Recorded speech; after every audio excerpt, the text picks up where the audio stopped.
Hello everyone and welcome to a new video. Today I want to do a pre-travel vlog and talk about art supplies that I'm taking with me on holiday. I'm going to the Emirates for a week and will be in Dubai for a few days. If everything goes as planned, when this video becomes available on YouTube, I will be there, hopefully doing something fun. I've always liked watching what other people take with them when they go travel. That's why I decided to make a video of my own too. So here are some art supplies that I'm planning to take with me. As you can see, I'm not a light packer.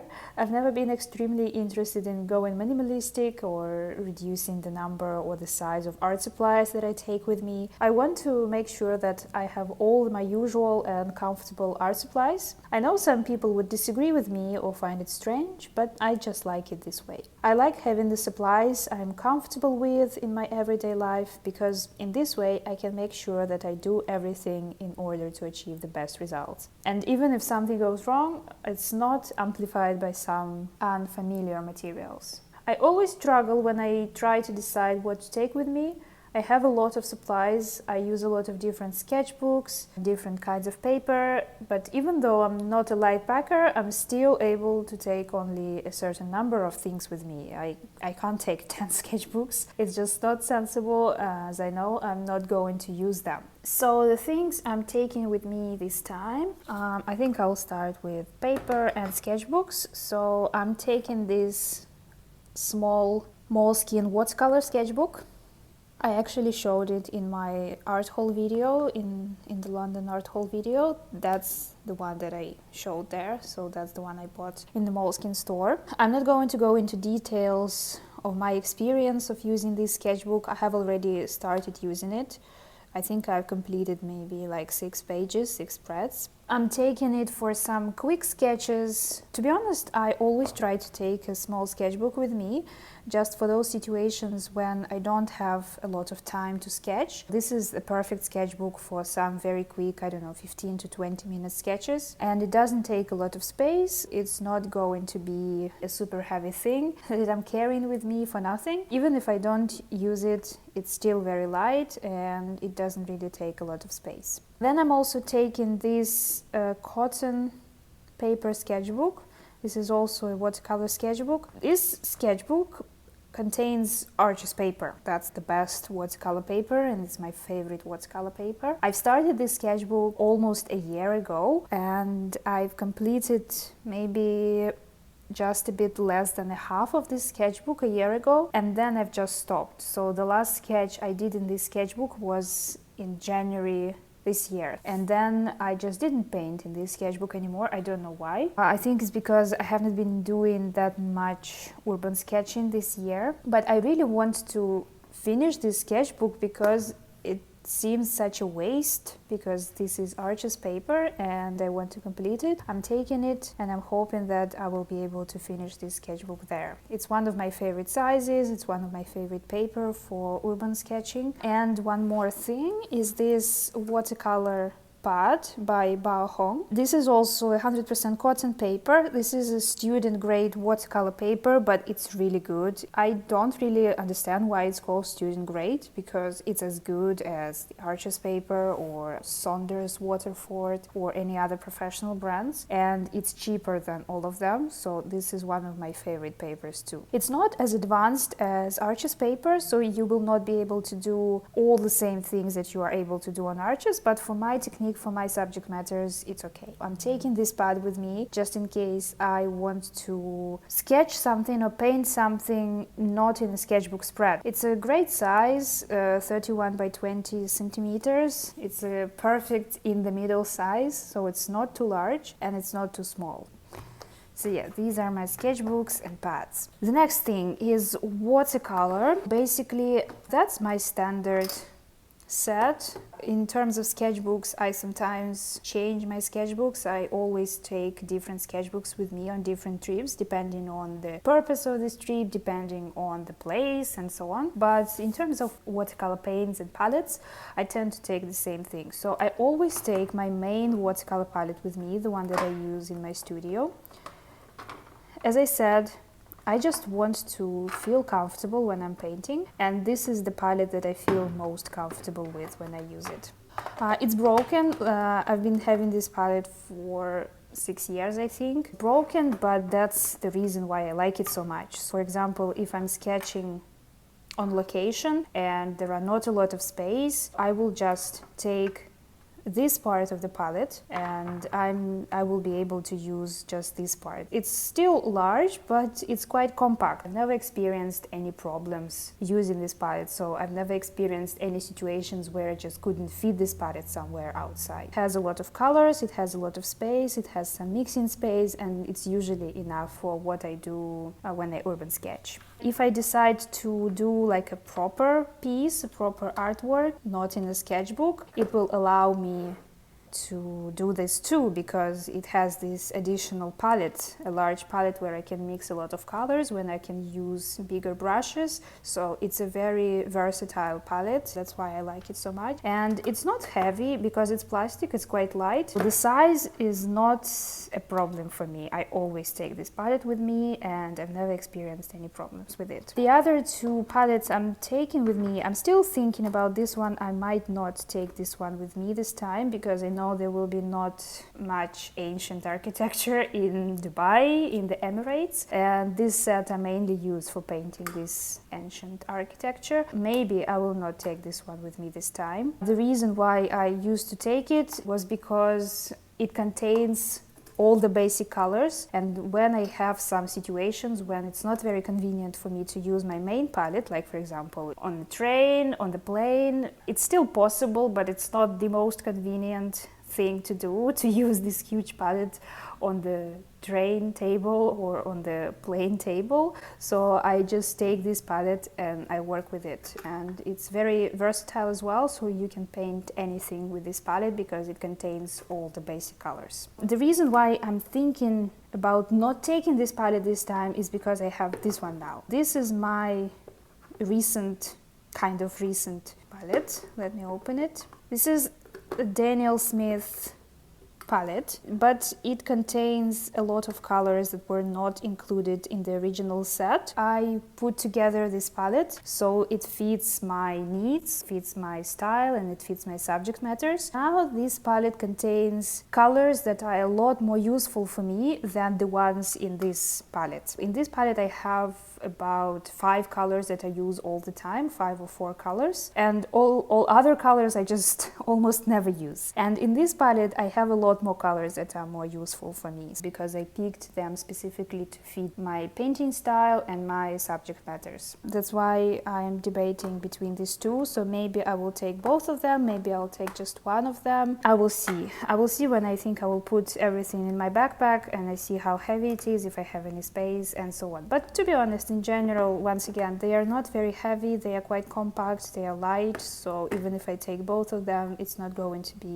a huge problem. Then I have some necessary but a bit boring items that are super useful, that I always take with me and you should never ever forget. Paper clips for my sketchbook, water container. This is a foldable water container by Faber-Castell. It's also very convenient because you can open it. It will be like a proper water jar, or you can use it like this if you don't have enough space. Then I have my kneadable eraser, I have my mechanical pencil, so I don't have to worry about sharpening my pencil. I have a spare pencil. That's a very important thing for me these days too, because once I was traveling and I had only one mechanical pencil with me, and then it broke. I will not explain what happened, but it just broke and I couldn't draw anymore. And without drawing, I don't paint because I usually draw and paint architecture, and it's pretty much impossible to sketch it without pencil drawing first. And since then, I've been always taking a spare pencil with me just in case. Cutter, a ruler, just in case I need to cut something or maybe I need to draw some straight lines. Then I have a water brush, once again, in case I'm not able to take this water container with me or I'm not able to take a lot of things with me. I can just put this into my pocket. I can put this set into my pocket and I will be ready to sketch on location. water spray just to make sure that my paints are fresh. This one is also very compact and doesn't take a lot of space. Then my brushes. I have pencil leads here as well. Spare pencil leads also is super important thing. You should never forget spare pencil leads. I will not explain every single brush and explain why I'm taking it with me. I will just say that these are my most used brushes. Whenever I paint something in my studio, whenever I do some watercolor works, I always end up using pretty much all of these brushes. Maybe not all, but maybe like 80%. There are some spares as well, just in case. Maybe I will not use them all, because, for example, I will not have enough time to paint and I will just do a couple of quick sketches. But yeah, I mean, I could still reduce the number of brushes to maybe about 4 or 5, but I will explain in a moment why I'm taking so many brushes with me. Also some spare tubes, just in case I will run out of some paints in my palette. And once again, I like working with fresh paint. Whenever I do some larger artwork or whenever I work in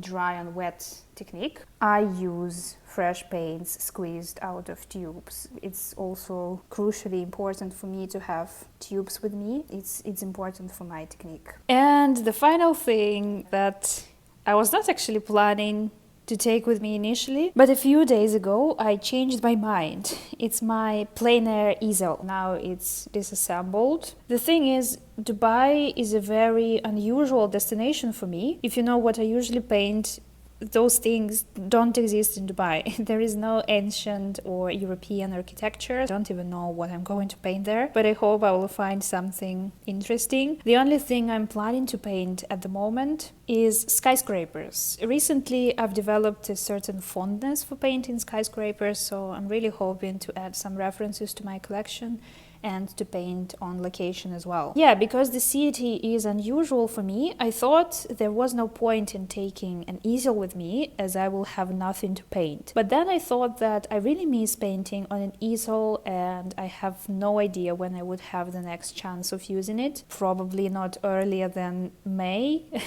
So it would be stupid to waste such a chance. It will be warm there. I'm hoping I will find something interesting to paint. We will see. Now that I'm filming for YouTube, it would be super interesting to compare what I'm actually saying now and what I will produce at the end. I guess there is no going back now. I will not be able to hide anything. Of course, taking an easel means taking a lot of other additional things too, like these sheets of paper. I used Baohong loose sheets, like imperial sheets, 56 by 76 centimeters. I cut them into 4 pieces, so these are quarters. I initially thought of maybe taking 2 sheets with me, 2 imperial sheets, and cutting them down into 4 pieces, but then I thought, no, I should be realistic. I will not be able to do more than 4 A3 artworks in 1 week trip. That I have no idea what to paint there. So it's just too much. It will be very stupid to take 8 pages with me, so I'm just taking 1 imperial sheet, which means that it's like 4 A3 watercolor sheets. Then I have this drawing board.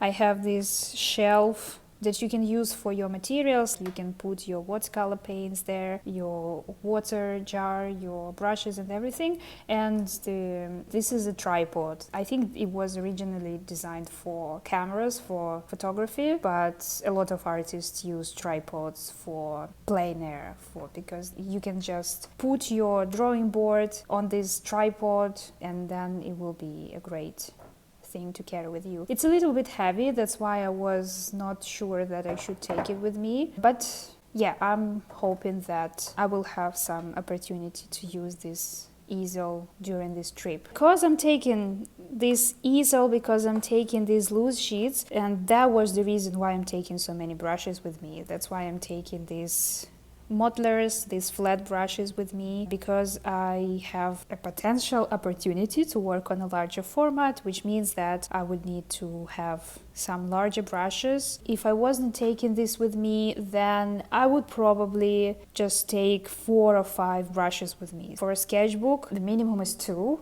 but I like to have some variety, so I would probably just take 4 or 5. And one more thing that I will have to take with me if I'm taking my easel is tape. Yeah, so it's also a bit annoying that you have to carry so many things with you if you decide to take an easel. It's quite heavy, but that's the only tape I have at the moment.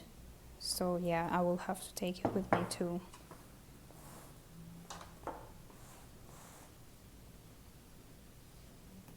And that's how it looks when it's packed. It doesn't actually look too bad when everything is put inside my backpack. You would think that I have a lot of things to take with me, but to be honest, it's not that bad. And if I decide, for example, not to take my easel with me, these 2 bags would not be coming at all, and I will just have this backpack. It's not extremely heavy. Even though I have a lot of art supplies with me, I have a lot of huge palettes, a lot of brushes. It's still okay, it's still doable. It's not as bad as it seems when I'm talking about this. And it's not actually a new setup for me. I took almost all the same things with me when I went to London in October, and I took my easel, the same setup for my backpack, and I was fine. Maybe when you carry your easel with you and when you try to do some walking, some sightseeing, it may be a bit too heavy, a bit too much, but whenever I had just my backpack, I was perfectly able to carry it with me and to do some sightseeing and walking as well. Yeah, so very excited to see what I will be able to paint in Dubai. Another thing I would like to include in this video is a review of my Daniel Smith travel set. That's something I've been requested to share by multiple people on Instagram, so I thought this vlog would be a nice occasion to do just that. I will quickly explain what is special about this palette if you're not coming from my Instagram. Originally, this was a set by Daniel Smith called Ultimate Mixing. I even have the original packaging of this set. If you are into watercolors, if you like trying different paints, I think you would probably know this set, so I think you would have seen it before. A few years ago, Daniel Smith released a few half pan sets in these plastic palettes, and this one was the one where all the pans were filled by the Daniel Smith themselves. They also had a few sets that were only partially filled. They would have about 6 colors included in the set, and the rest of the pans you could fill by yourself. And this set is heavily based on that one.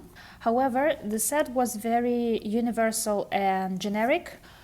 You can see the colors that were originally included in the Daniel Smith Ultimate Mixing set. I mean, the set called Ultimate Mixing, so obviously they would include some basic colors that would make sure that you will be able to mix any color combinations that you only need. And many of the colors in this set were useless for me. For example, I don't use reds, I don't use lemon yellows, so I don't use any cool yellows or even neutral yellows. I mainly use just warm yellows. That's why I decided to put together my own set. It was a very spontaneous decision. I put it together about a month ago before I went to St. Petersburg in November. I knew I wouldn't be able to sketch properly outside because it was too cold, so I decided that this small set would be enough for me. I had this 15 color set. I had another Daniel Smith set with only blue colors, the one that only had 6 colors and all of them were blue because blue is very useful for me. And I also had a few of my own colors squeezed into some empty pans in this set. And out of all these colors, I was able to come up with this perfect set of colors for my style and my usual subject matters. This set lacks many of my usual colors and has many of those that I don't normally use in that large palette, but the logic is still the same. And by that I mean that the colors and pigment themselves might be different, but they are from the same color groups and they play the same roles. So this set is in a way perfect for me. I can mix all the necessary things for architectural painting, for cityscape, for urban sketches, and I don't really have any colors that are useless here for me. I've also heard a lot of negative reviews about the palette itself. Basically, this palette doesn't lay flat, which means that when you paint, it's not very comfortable, it's not very convenient to use it. How I deal with this problem, I just take off this part and I just use it like this and it's okay. So I personally don't have any problem with this palette, and even though the size of this palette is quite small, it's still enough for small sketchbooks and for some quick urban sketches. Okay, so let's start.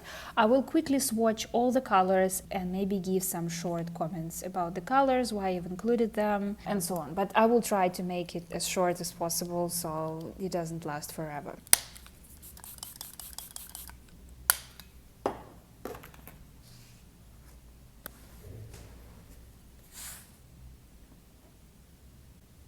You know what? I actually decided to clean this palette first.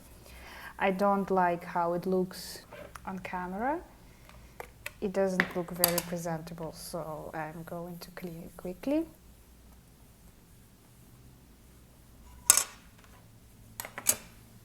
Let's start. The first color is coming from the Ultimate Mixing set, and it's called Buff Titanium. I'm going to refer to this box in order to make sure that I name all the colors correctly, because for some of them I don't even remember the names anymore.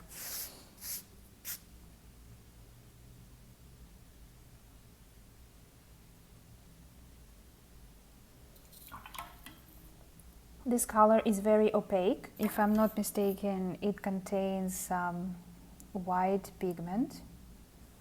And the reason I've included it is because it's very useful for mixing some pastel colors. So for example, if you mix any of the colors with this one, it will turn into a very nice muted pastel color. And you can also use it on its own for architecture. The next color is Quinacridone Gold.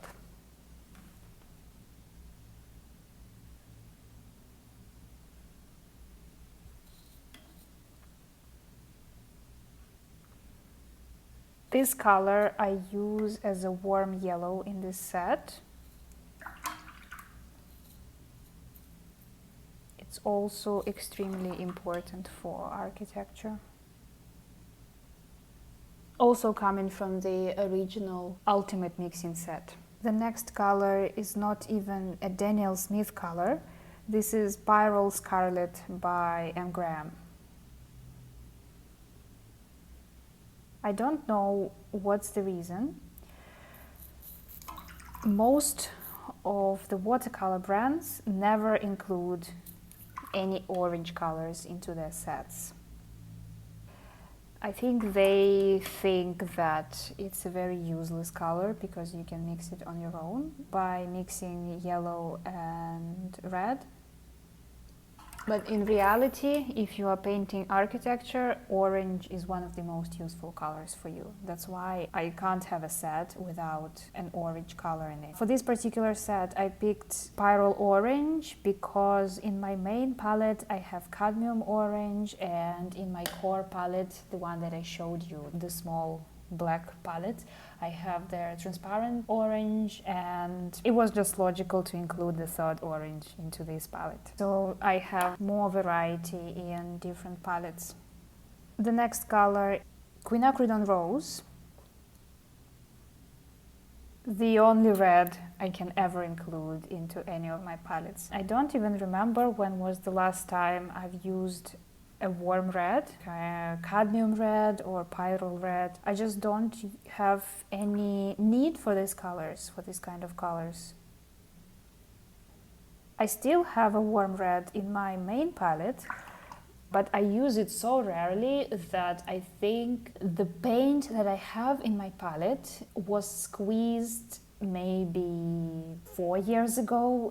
So it was like a long time ago, and I'm still using it. While such colors as cobalt blue, ultramarine blue, I can squeeze into my palette multiple times per month. So yeah, very useless for me. I would never include pyrrole red or just a warm red into a limited color palette because it's just a waste of space. But a cool red like quinacridone rose, for example, may be useful sometimes. It can give nice purple mixes. It mixes well with green in order to neutralize it a little bit. And plus, if you mix this orange and this red, they will give you a nice warm red in case you need to paint something red. The next color is also my own addition. This is Dioxazine Purple by Winsor & Newton. Purple is another color no one ever includes into a set. Everyone always includes greens, but no one includes orange and violets, which is, I don't know, for me it's really strange, but I guess they are just less popular than greens. Or maybe paint producers just don't know the needs of artists that well. Who knows?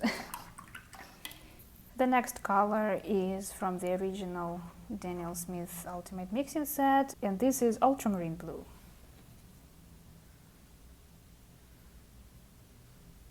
I guess no surprise here. Ultramarine blue has to be, if not the most, at least one of the most popular colors in watercolor, in oil, in acrylics.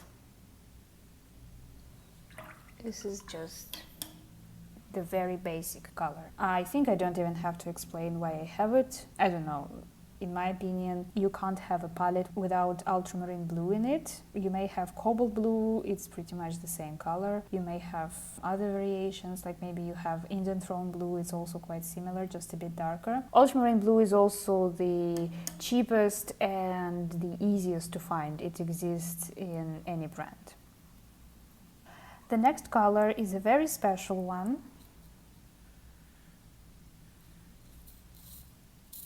And this is also one of my most favorite colors from this set, and a very pleasant discovery for me, which I made when I bought another Daniel Smith set, that blue set that I mentioned at the beginning, the one that only had 6 colors, and this color was one of those 6 colors. It's called Sleeping Beauty Turquoise, I think. This is the color from the Primatech series. That's a Daniel Smith series that contains colors made from minerals, or at least partly made out of minerals. It's very similar to cobalt turquoise or cobalt teal, but it's a bit less vibrant. It's a lot more muted than normal cobalt turquoise colors. I like it because it's very special and you don't have to mute it on your own, and I think it gives a more sophisticated look to your paintings, to your sketches, so it's a very special color. I only have it in this palette. That's the only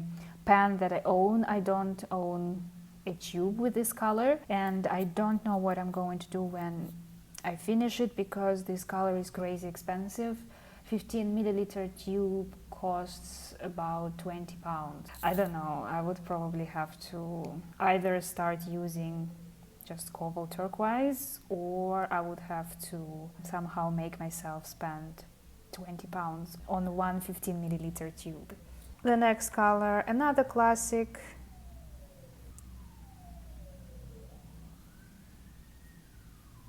I think most of you can even guess. This is phthalo green.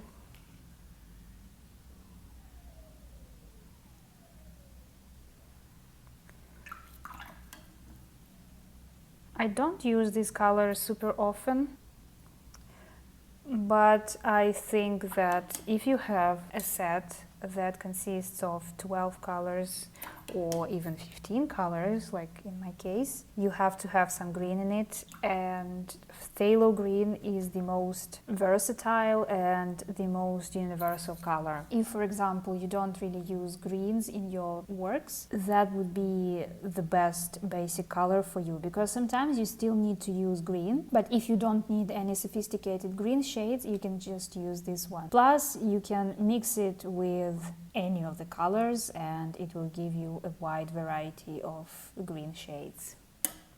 The next color I think will be very difficult to swatch because I've almost run out of it.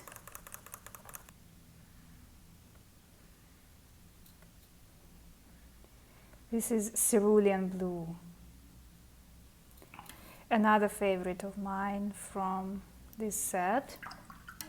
Because of this set, I actually started using cerulean blue in my main palette too, and I now use it a lot, all because of this set. Actually, it's not coming from the Ultimate Mixing set, it's coming from the blue set, which contain this color as well. The Ultimate Mixing set contains cerulean blue chromium, and this one is just cerulean blue. It's a bit more expensive, and in my opinion it's more clear and a lot more beautiful than cerulean blue chromium. One of the main problems you will encounter with this color is that it has a very low tinting strength, and that's why I've almost used it up. So basically what it means, if you're going to mix it with any other color, especially with such bright and vibrant colors as dioxazine purple, or as we will swatch and we will see with some browns, they will easily overpower these colors. You will need to use a lot of cerulean blue in order to achieve a mix that you need. That's why this color is also a very expensive one in the long run. I managed to find a relatively cheap alternative to the Daniel Smith. I have a tube of cerulean blue from White Nights and I really like it. When this one is completely over, I'm just going to squeeze my White Night cerulean blue into its place. The next color is Lavender by Daniel Smith. I have a lot of lavenders, but I decided to include Daniel Smith into the Daniel Smith set. Daniel Smith Lavender is a lot less opaque than some other alternatives. I use it almost in the same way as I use ultramarine blue. I also mix it for some gray colors, for gray mixes, for architectural sketching. It gives you a very pleasant shade of gray. It's not as straightforward as ultramarine blue, it's a bit more sophisticated. And the final row, which is dedicated to earth tones, also extremely important for my subject matters. The first one is Gothite or brown ochre. It's also coming from the Ultimate Mixing set. Also one of my favorite colors that I discovered because of this set. I have it in my main palette now. Love it. Can't say anything bad about this color. It granulates, it's very pretty, and yeah, also one of my most used colors. The next one, Burnt Sienna.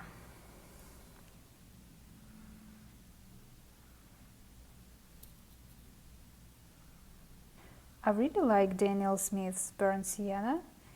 It's very strong and it has a very pretty shade. Some burnt siennas are very red and very straightforward and like right into your face colors. This one is a bit more interesting, it's a bit more complex. It's not as straightforward, so I love it a lot. It was also a color that I discovered because of this set. An interesting thing that when you buy sets, and if you, for example, limit yourself to just using this set, like for example when you go traveling, you only take one set with you, so you have to somehow deal with the colors that you have in the set and you don't have anything else. And it pushes you to discover new colors, new mixes, some interesting color combinations, and I think it's a very interesting experiment and a very interesting experience to have from time to time. Because of this original set, that I bought about, oh no, I didn't buy it, that I was gifted, I think 2 years ago. I discovered a lot of interesting colors and color combinations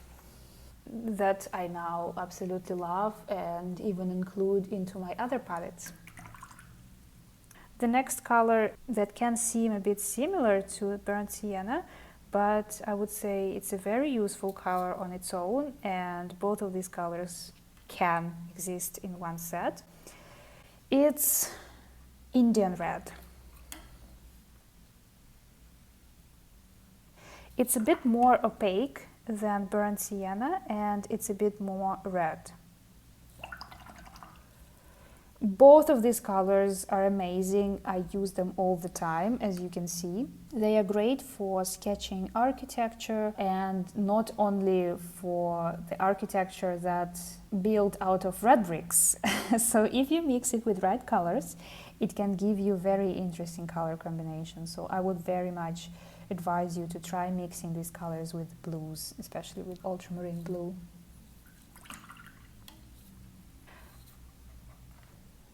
Raw umber.